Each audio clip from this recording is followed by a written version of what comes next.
என்கிட்ட உண்மையை சொல்லாம மறைச்சிட்டீங்கல்ல. உண்மையை சொல்லாம மறைச்சிட்டேனா? எந்த உண்மையம்மா? கார்த்திக்கு ஏற்கனவே கல்யாணமான விஷயத்த நீங்க என்கிட்ட சொல்லவே இல்லையே. அவரோட மனைவி பேரு தீபா. அவங்க இறந்துட்டாங்க. இதெல்லாம் உண்மைதானே? ஆமாம்மா. எதுக்கு பாட்டி இதெல்லாம் என்கிட்ட மறைச்சீங்க? மறைக்கணும்லாம் ஒண்ணு இல்லடா. உனக்கு ஏற்கனவே இந்த விஷயம் தெரியும் தான் நான் பேசாம இருந்தேன். இல்ல பாட்டி, எனக்கு எதுவுமே தெரியாது. இன்னைக்குதான் எல்லாமே தெரிய வந்துச்சு. உன்கிட்ட சொல்லக்கூடாதுன்னா இல்லடா. உனக்கு தாலி கட்டுறதுக்கு முன்னாடி அவனுக்கு கல்யாணம் ஆன உண்மைய உன்கிட்ட சொல்லியே தீரணும்னு கார்த்தி அடமா இருந்தான். அந்த நேரத்துல அந்த உண்மை உனக்கு தெரிஞ்சா எங்க நீ கல்யாணம் வேண்டான்னு சொல்லிடுவியோங்கிறதுக்காகத்தான் நாங்கெல்லாம் தயவு பண்ணி சொல்ல வேண்டான்னு சொன்னோம். அப்ப கூட அவன் பிடிவாதமா இல்ல, எனக்கு ஏற்கனவே கல்யாணம் ஆன உண்மை ரேவதிக்கு தெரியணும், அது தெரிஞ்சு அது கல்யாணம் பண்ணிக்க ஒத்துக்குச்சுன்னா நானும் கல்யாணம் பண்ணிக்கிறேன். இந்த உண்மையை ரேவதி கிட்ட இருந்து மறைக்கிறது நான் அவளுக்கு செய்யற துரோகம், அதனால நான் ரேவதி கிட்ட உண்மையை சொல்லுவேன்னு சொல்லி உன்னைய பாக்குறதுக்கு வந்தாமா. உன்னை பார்த்துட்டு திரும்பி வந்ததுக்கு அப்புறம் சொல்லிட்டியான்னு கேட்டோம். சொல்லிட்டேன்னு சொன்னா அதனாலதாம்மா நான் இந்த உண்மையை உங்ககிட்ட சொல்லாம மறைச்சிட்டேன். உங்ககிட்ட இன்னொரு முக்கியமான விஷயமும் சொல்லணும். என்ன பத்தி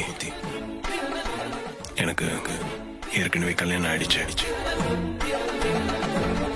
என் ஒய்ஃப் பேரு தீபா. நாங்க 2 பேரும் சந்தோஷமா தான் வாழ்ந்தோம். இந்த கல்யாணம் நடக்கிறதுக்கு முன்னாடியே உங்ககிட்ட எதையும் மறைக்க கூடாதுன்னு தான் எல்லா உண்மையும் வந்து சொல்லிட்டேன். இதுக்கு மேல முடிவு எடுக்க வேண்டியது நீதான். நிஜமாவே என்கிட்ட சொல்லிட்டு தான் சொன்னாரா? ஆமா கண்ணு, உன் ரூமுக்கு வந்து உன்கிட்ட எல்லா விஷயத்தையும் சொல்லிட்டேன்னு தான் வந்து சொன்னான். பாட்டி, அப்ப இருந்த மனநிலையில அவர் என்கிட்ட வந்து என்ன சொன்னாருன்னு எதுவுமே எனக்கு தெரியல. அப்ப நான் சுயநினைவோட இல்ல. அவன் உன்கிட்ட எந்த விஷயத்தையும் மறைக்கலம்மா, உன்கிட்ட சொல்லிட்டு வந்ததாதான் சொன்னான். அவன் சொல்லும் போது பாரு, இப்பதான் சொல்ற நீ ஏதோ நினைவுல இருந்தேன்னு. அவன் இப்படிப்பட்ட துரோகம் எல்லாம் செய்ய மாட்டாமா. அதுவும் நீ அவனோட தாய் மாமன் பொண்ணு, அது எப்படிமா அவன் உனக்கு துரோகம் பண்ணுவான்? புரியல. நான் உங்களை ரேவதியை கல்யாணம் பண்ணிக்க சொல்லி கேட்டப்போ நீங்க ஆரம்பத்துல ஒத்துக்கவே இல்லை.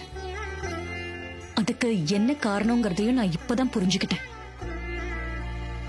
அதோட நீங்க உங்க மனசாட்சிக்கு நேர்மையா இருக்கிறதையும் நான் இப்பதான் புரிஞ்சுக்கிட்டேன்.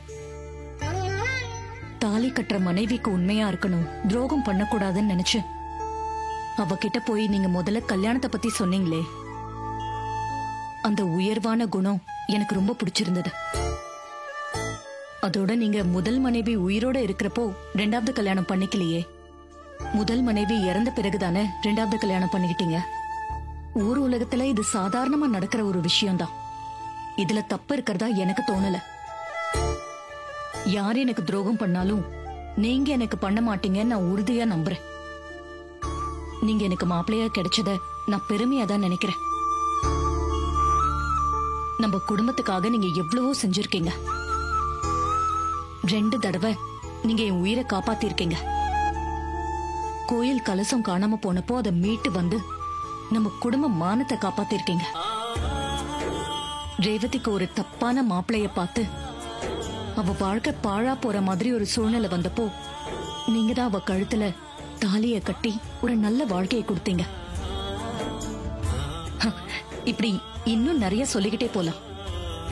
இனிமே இந்த விஷயத்த பெருசா நினைக்காம அடுத்து நடக்க வேண்டிய காரியங்களை பாப்போம். உங்களுக்கு ரொம்ப பெரிய மனசத்த. நான் உங்ககிட்ட சொல்லாத ஒரு விஷயத்த பெருந்தன்மையோட மன்னிச்சு ஏத்துக்கிட்டீங்க. சரி, இதெல்லாம் விடுங்க. நாளைக்கு புதுசா வாங்கியிருக்கிற ஃபேக்டரிய நம்ம ஓபன் பண்ண போறோம்ல, அத நல்லபடியா செஞ்சு முடிங்க. அந்த சந்தோஷம் எனக்கு போதும். அதெல்லாம் நல்லபடியா நடக்கும். கவலைப்படாதீங்க. எல்லாம் உங்க பொறுப்புல விட்டுட்டேன், பார்த்து பண்ணுங்க. சரிங்க.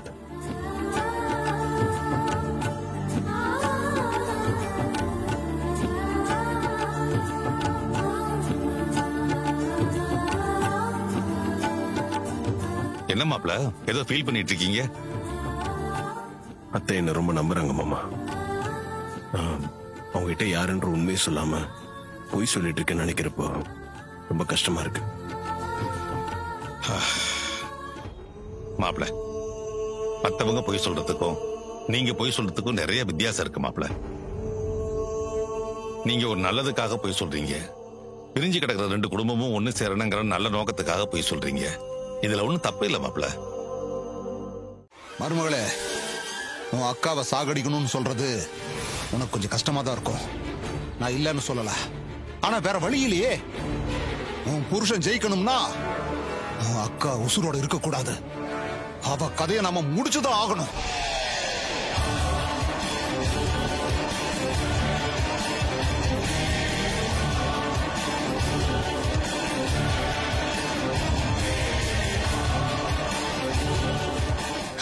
சரி, என்னமோ பண்ணுங்க. என் புருஷன் ஜெயிச்சு தலைவர் ஆகணும். என் ஆசை, கனவு, லட்சியம் எல்லாமே அதுதான். அதுக்காக என்ன விலை வேணாலும் கொடுக்கலாம்.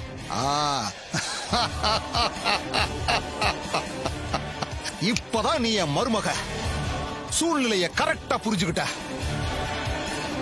இன்னைக்கு உன் ஆசை, கனவு, லட்சியம் எல்லாம் நிறைவேற போகுது.